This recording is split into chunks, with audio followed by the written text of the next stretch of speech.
चलिए सीधा रुक कर रहे हैं अपने मेहमानों की तरफ। आपको बता दें आज हमारे साथ इस चर्चा में जो मेहमान कार्यक्रम का हिस्सा बन रहे हैं वो तीनों आपकी स्क्रीन पर है। नवीन ठाकुर जी बीजेपी का चेहरा है, गरिमा जी कांग्रेस का चेहरा है और गजेंद्र जी हमारे साथ वरिष्ठ और युवा पत्रकार हैं। आप सभी का बहुत बहुत स्वागत है। गजेंद्र भाई, चर्चा की शुरुआत आपके साथ करना चाहूंगा। ये ग्रीन टैक्स की जरा थ्योरी समझाइए, जरूरी या फिर मजबूरी उत्तराखंड के परिप्रेक्ष्य में? तिलक जी, हमारे प्रदेश का मैंने जो बताया कि क्योंकि ये दिल्ली से गवर्न होता है जी, तो इसका एक उदाहरण हमें पिछले दिनों तब देखने को मिला कि हमारे प्रदेश में 12,000 करोड़ रुपए की लागत से ऑल वेदर रोड बन रहा है, जिसका जो है आपको मालूम है बहुत बड़े बड़े उसमें प्रचार किया गया। और सुप्रीम कोर्ट की गाइडलाइन है, सुप्रीम कोर्ट कहता है कि जहां कहीं पे आप रोड बनाएंगे, टनल्स बनाएंगे, कुछ भी करेंगे, जहां पेड़ कटेंगे जो नुकसान होगा उसका एक सर्टेन परसेंटेज आपको उस स्टेट को देना पड़ेगा।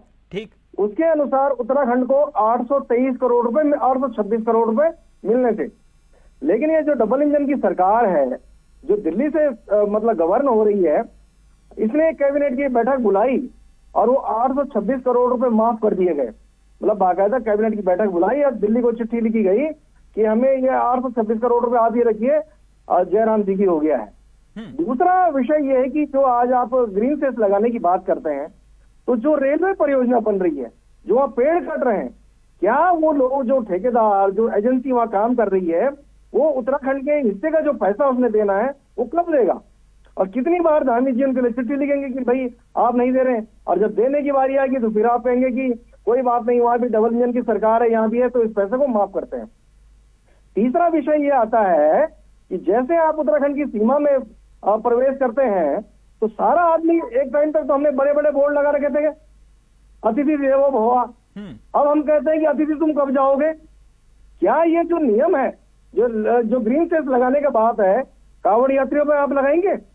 जो भारी संख्या में हजारों लाखों और करोड़ों की संख्या में आते हैं, आप उन पे लगाएंगे नहीं लगाएंगे आपको तय करना पड़ेगा, क्योंकि उस भीड़ को तो आप कंट्रोल ही नहीं कर पाते।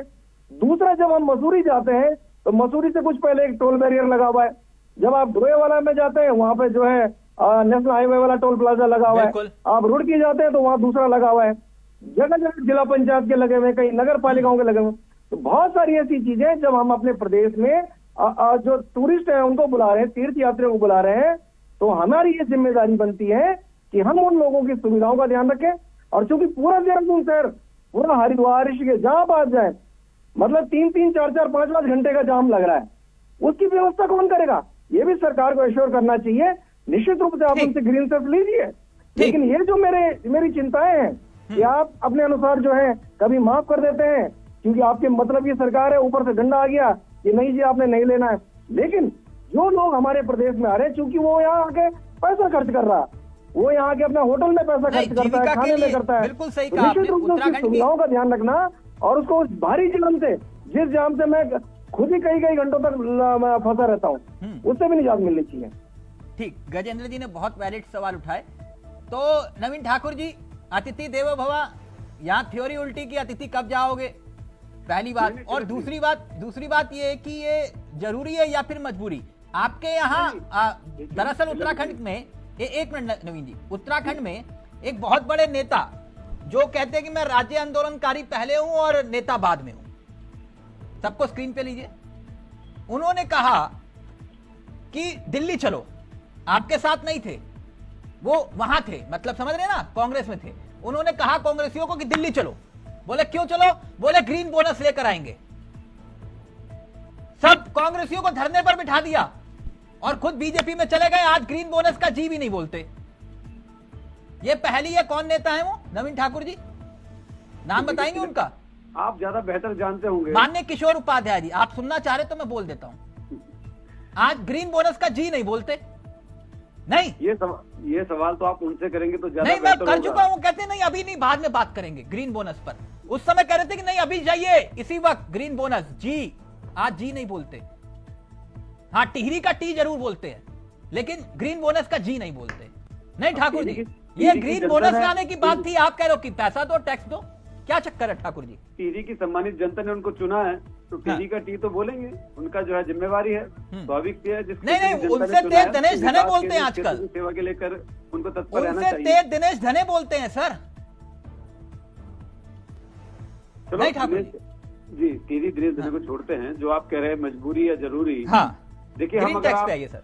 बिल्कुल, यहाँ मैं जहाँ विकास नगर रहता हूँ, यहाँ से 12 किलोमीटर की दूरी पर हिमाचल प्रदेश शुरू होता है। जी। छोटा सा प्रदेश है, 4 लोकसभा सीटें हैं, 68 विधानसभा हैं।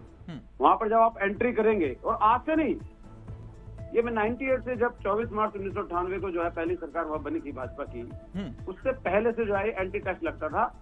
उस वक्त जो है ये 10 रुपए 15 रुपए थे।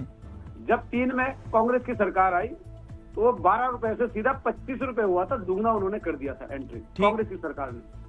अभी मैं सुन भी रहा था, जब आप कांग्रेस के मतलब जोशी जी शायद थे, आवाज में सुन रहा था, वो कह रहे थे कि डाका डाल देंगे और ये कर देंगे वो कर देंगे। अरे हिमाचल का उदाहरण क्यों नहीं देते? शौचालयों तक पे जो है हिमाचल सरकार ने टैक्स लगा दिया है। डाका तो ये है कि आप जो है आम आदमी के घरों में घुसकर शौचालय गिन रहे हैं कर्मचारी कि नहीं 5 शौचालय 10 रुपए शौचालय के हिसाब से 50 रुपए टैक्स आपको देना पड़ेगा। दिवालियेपन की जो है कगार पर हिमाचल सरकार कांग्रेस की पहुंच चुकी है। चुनिंदा राज्यों में सरकार है, यानी कांग्रेस को फॉलो कर रहे हो कुल मिलाकर? नहीं, फॉलो नहीं कर रहे हैं। मैं उदाहरण दे रहा हूँ हाँ। कि सरकारों का हक है कि उनके यहाँ, अभी आदरणीय गजेंद्र जी बता रहे थे जिला पंचायत का टैक्स, नगर पालिका। गजेंद्र जी एक बार कुल्लू मनाली घूम के आइए। और मैं ये नहीं कह रहा हूँ कि कांग्रेस की सरकार ने लगाया, नहीं, वो पोंटा साइड तक चले जाएंगे तब भी मिल जाएगा टैक्स। हाँ, अब पूरी बात बोलिए ना। की बात कर रहा हूँ प्रदेश में, वहाँ पे जिला पंचायत टैक्स वो भी लगातार 20-25 सालों से लगातार है। आप जब मनाली के अंदर एंट्री करेंगे तो उनका भी अलग से एक बैरियर है, उसका भी टैक्स है। तो सरकारों को राजस्व एकत्रित करने के लिए, और निश्चित तौर पर हमने जो है इसमें प्रावधान देखो किया है। हिमाचल तो कोई हाइब्रिड या कोई इलेक्ट्रिक वाहन कोई रियायत नहीं दे रहे, और कोई सी सरकार नहीं दे रही है। मैं ये नहीं कह रहा हूँ कि हिमाचल में भाजपा की सरकार थी तो रियायत थी, ठीक, कोई सी सरकार नहीं दे रही। मैं राज्य की बात करता हूँ, अपने राज्य के हित के लिए, अपने राज्य के लिए राजस्व। यानी आप ये कह लो राजस्व के लिए जो बहुत जरूरी है, मुझे लगा पर्यावरण के लिहाज से कर रहे हो। एक मिनट, नहीं, हाँ। आप पूरी बात तो सुनिए। मैं हिमाचल की बात कर रहा हूँ कि अपने राज्य के राजस्व जुटाने के उन्होंने ये सब किया है। हमने तो इसको पर्यावरण के लिए किया है ना। अगर खाली राजस्व जुटाना होता तो हिमाचल की तरह हम भी कहते नहीं, पर्यावरण के लिए तो जो आपने केंद्र सरकार से पैसा लेना था उसका क्या हुआ? नहीं, केंद्र सरकार से जो है निश्चित तौर पर पैसा आएगा। जब हमने प्रस्ताव नहीं, कैसे आएगा? आपने तो प्रस्ताव करके कहा ना कि निपटा लो मामला, बात खत्म करो। गजेंद्र जी कह रहे थे हाँ कि और मैं जाम में फंसा रहता हूँ। पहले हरिद्वार जाते थे गजेंद्र जी, कितना टाइम लगता था आपको देहरादून से हरिद्वार जाने में? आप श्रीनगर जाते थे गजेंद्र जी, कितना टाइम लगता था? आज जो है आप देहरादून से हरिद्वार 45 मिनट में पहुंचते हैं। रिस्पना पुल से लेकर हरिद्वार तक 1 मिनट का जाम नहीं मिलता आपको। आप जब ऋषिकेश से श्रीनगर जाते हैं, आज ऋषिकेश से श्रीनगर 2-2.25 घंटे में पहुंचते हैं, पहले 5-5 घंटे। अच्छा, तो इसलिए पेड़ काटोगे और सैस लोगे, ठीक है, ओके। गरिमा जी, पर्यावरण बचाने के लिए नहीं, पर्यावरण कैसे बच रहा है सर? पेड़ कट रहे तो पर्यावरण बचेगा कैसे, है ना? विकास के लिए जो है ये भी जरूरी है। नहीं, ठीक है, एक मिनट जरा गरिमा जी को भी चर्चा में ले आओ। आपने अपनी बात बोली ना सर, बहस ही करें, चर्चा कर रहे हैं। एक मिनट नवीन जी, एक मिनट, आपने अपनी बात रखी। गरिमा जी, क्या दिक्कत, क्या परेशानी है? वो कह रहे हैं कि हिमाचल में चल रहा है, भाई हम क्या करें इसमें, और हमने भी उसे लागू किया, तो क्या दिक्कत है आपको? देखिए, नवीन जी को मैंने और गजेंद्र भाई ने बहुत ही सभ्यता और शांति के साथ सुना। मैं वही उनसे भी अपेक्षा करती हूँ, क्योंकि बीच में बोलने की बहुत आदत है इनको। इन्होंने कहा, गजेंद्र भाई को निमंत्रण दिया कि जरा घूम के आइए कुल्लू मनाली। मुझे तो लगता है ये भाजपा ही नहीं घूमे हैं हिमाचल प्रदेश, नहीं तो ऐसी बात नहीं करते।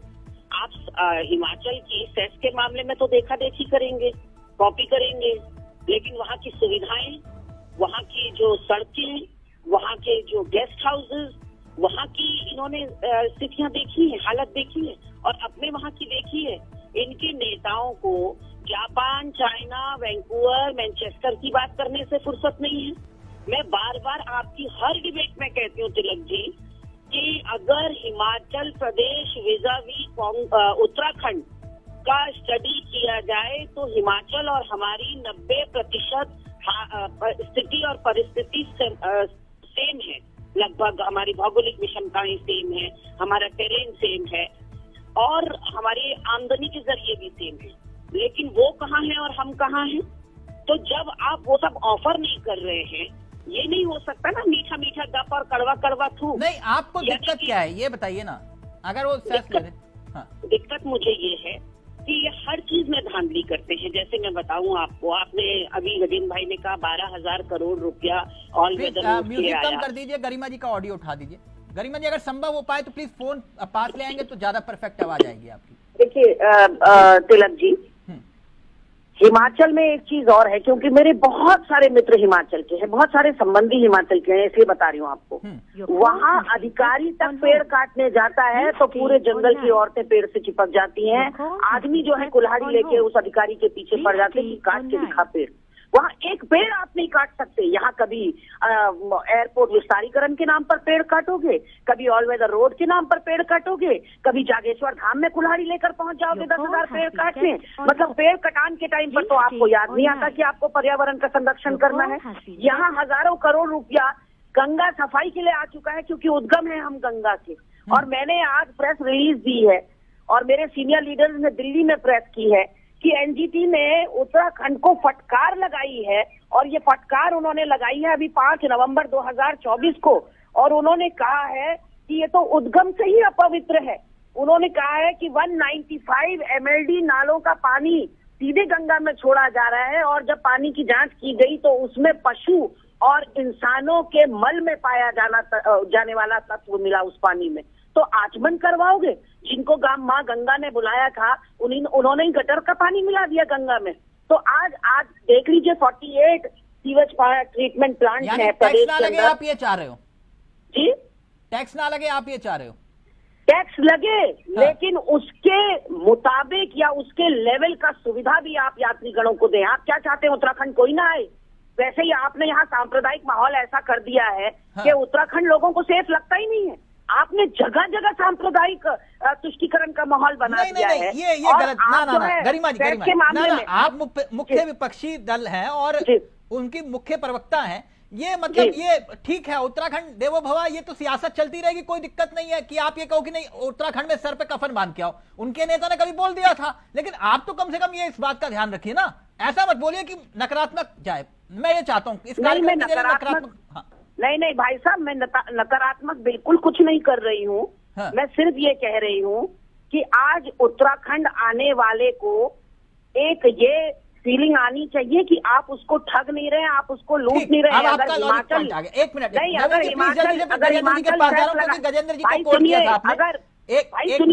अगर हिमाचल सेस लगा रहा है तो उसी के लेवल का हिमाचल प्रदेश का स्ट्रक्चर इंफ्रास्ट्रक्चर भी है जो यात्रियों के स्वागत के लिए उन्होंने खड़ा किया। आपने क्या किया? नहीं है, ऐसा मत बोलिए कि दूसरी सरकार है तभी हुआ। जो पहले से बस खाई में गिरी उसको देखकर आप सोच रहे हैं कि यहाँ पर लोग आएंगे।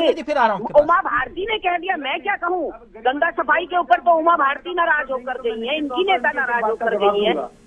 तो तिलक जी ने कहा कि गरिमा जी एक मिनट सुन लीजिए। ठगोगे 1998 में 24 मार्च 1998 को जब हिमाचल प्रदेश में लोकप्रिय नेता प्रोफेसर प्रेम कुमार धूमल मुख्यमंत्री बने तो 5 साल में उन्होंने इतना काम किया। मैं नहीं कह रहा हूँ, सब मीडिया जगत ने उनका नाम सड़कों वाला मुख्यमंत्री रखा, और ये भाजपा के मुख्यमंत्री थे प्रोफेसर प्रेम कुमार धूमल, जिनके सुपुत्र अनुराग ठाकुर जी हैं। कि उन्होंने स्ट्रक्चर खड़ा किया था, कांग्रेस की सरकारों ने नहीं किया। दूसरा, आप कह रहे हैं वहां के गेस्ट हाउस देखिए, आपकी सरकार ने क्या किया। अभी सुर्खियां बनी, हिमाचल भवन दिल्ली में जब्त कर लिया गया हाईकोर्ट दिल्ली के आदेश पर। आपकी सरकार बिजली का बिल नहीं दे पाई। आपकी सरकार एक व्यवसायी का पैसा हड़प कर, कांग्रेस की सरकार पैसा वापस नहीं कर रही थी। नवीन जी उत्तराखंड पे आइए ना, आप हिमाचल में घूम रहे हो। उत्तराखंड को क्या फायदा होगा? नहीं, उत्तराखंड पे आइए सर, आप लोग हिमाचल घूम रहे हो, उत्तराखंड पे आओ। क्या हम लोग हिमाचल सरकार पे क्या? गरिमा जी प्लीज एक मिनट, उत्तराखंड पे रहिए। आप लोग, मेरी गुजारिश है, आप हिमाचल घूमने चले जा रहे हो। एक मिनट, कहाँ से अफवाहें सुन के आते हैं और यहाँ आके वोटिंग कर रहे हैं चैनल के ऊपर। अभी आरोप मुझ पर लगा रही थी। नहीं नवीन ठाकुर, आरोप की बात नहीं है, वो बात करो जो टॉपिक से रिलेटेड हो, वो बात करो जो उत्तराखंड के हित में हो। धैर्य से, मैंने आपको धैर्य से सुना ना। आपने 2 चीजें कौन सी? आप किस्से कहानियों का टाइम नहीं है, अभी बिल्कुल धैर्य नहीं है आपके किस्से कहानियों का, बिल्कुल टाइम नहीं है। ग्रीन टैक्स पर आई ना, कौन बुखला के छोड़िए ना, आप मुद्दे पर जवाब दीजिए ना सर। आप टाइम खोटी करेंगे तो हर कोई बौखलाएगा। फालतू समय किसी के पास नहीं नवीन ठाकुर की यहाँ तकरीरें सुनने के लिए। इनके कौन से अधिकारी का, व्यवसायी का, किसका हिमाचल भवन, किसका उत्तराखंड भवन। भी अगर किसी मुख्यमंत्री को कहा जाता है तो भाजपा के प्रोफेसर प्रेम कुमार धूमल, जो 2 बार सांसद और 10 साल जो मुख्यमंत्री। अरे सुनिए भाई, आगे तो बोलो। पूछ लीजिए ना, आप किसे कहते हैं सड़कों वाला मुख्यमंत्री? भाजपा के पूर्व मुख्यमंत्री प्रोफेसर प्रेम कुमार धूमल को। उन्होंने थोड़ा बहुत क्रेडिट खंडूरी जी को भी दे दो, उन्होंने भी बहुत काम किया। अरे भाई, प्रेम कुमार धूमल बोल दिया। मैं कह रहा हूँ कांग्रेस के किसी मुख्यमंत्री का नाम क्यों नहीं आता विकास में? नवीन उनका नाम क्यों नहीं जुड़ता हिमाचल के? क्या बात कर दी, देखो नवीन क्या जी, बात एक कर दी, मिनट, वाह एक वाह। मिनट। सर ये विकास के एक मिनट सर्टिफिकेट बांट रहे हो आप एक। अच्छा ये जो कुल मिलाकर बात ये है, जो कांवड़ यात्री आएंगे उनसे भी टैक्स लोगे? निश्चित तौर पर 100% जो भी उनसे भी वाहनों में लोगे? आएगा, क्योंकि तो ऑटोमेटिक सिस्टम हम जनरेट करेंगे। ये कौन सा जैसे हिंदुत्व हुआ उत्तराखंड भाई की सीमा में ठाकुर प्रवेश साहब? करेंगे। ये कौन सा राष्ट्रवाद और हिंदुत्व हुआ कि कांवड़ियों से भी आप टैक्स लोगे? नहीं देखिए, एक तरफ उन पर फूल बरसाओगे, दूसरी तरफ टैक्स लोगे। राष्ट्रवाद और हिंदुत्व के लिए जो है टैक्स कहीं आड़े नहीं आ रहा है। अच्छा लेकिन जो राष्ट्रवाद तो फिर राष्ट्रवाद में तो फिर डबल टैक्स ले लो, फिर इसका मतलब उनसे क्या दिक्कत है? राष्ट्रवाद की परिभाषा क्या है? अपने राष्ट्र के विकास के लिए जो भी होगा वो सब करेंगे। ओके, और यानी कांवड़ियों से भी कुल मिला के आप टैक्स लोगे? सरकार को टैक्स देने से कभी भी जो है कोई राष्ट्रवादी पीछे नहीं हटता। अच्छा तो राष्ट्रवाद का सबूत है, ये टैक्स देना होगा आपको? निश्चित तौर पर जो सब टैक्स देंगे, जो भी उत्तराखंड में आएगा। हाँ। हमने जो प्रावधान किया है वो सब नहीं ये पक्का है, कांवड़ियों से टैक्स लोगे और अपने आप में बड़ी खबर हो जाएगी ठाकुर जी। 100% टैक्स लेंगे। कांवड़ियों से टैक्स लोगे? जो भी वाहन में आएगा, हाँ। 4 पहिया वाहन में आएगा, नियम सबके लिए बराबर हैं और सब पर लागू होंगे। ठीक है, ओके। गजेंद्र जी आइए, तो बड़ा मामला हो गया, मुझे नहीं मालूम। नवीन ठाकुर जी ने कहा कि कांवड़ियों से भी टैक्स लेंगे हम। इस बात को मैं आज किसी कोरे कागज में लिख के देने तैयार हूँ कि न तो किसी कांवड़ी की गाड़ी चेक करते हैं ये लोग, न किसी को चालान करते हैं, और वो जिस प्रकार से हुड़दंग करते हैं वो तो वहाँ का आम आदमी कितना परेशान रहता है, ये पूरी दुनिया के पास वीडियो है इसके, और सब लोग इस बात को अच्छी तरह जानते हैं। जो अभी आप हिमाचल और उत्तराखंड के उदाहरण बता रहे थे कि ये आपस में कैसे जुड़े हुए हैं, एक बड़ा एग्जाम्पल कुछ दिन पहले तिलक जी तब देखने को मिला, जब शिमला की पुलिस देहरादून आई और उन्होंने कहा कि वो आदमी कौन है, डोभाल, जिसने यहाँ जो है विधायकों की खरीद फरोख्त के लिए जो है इंतजाम किए गए थे। वो समय की बात है जब ये जो वर्तमान सरकार वहां चल रही है उसको गिराने के लिए 6-7 विधायकों के लोग ले आए थे, उनका इस्तीफा करवाया गया था।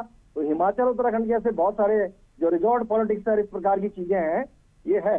लेकिन असल बात यही है कि ये जो सरकार नियम ला रही है, जो ये ग्रीन सेस की बात कर रही है, इसको इम्प्लीमेंट करेगा कौन?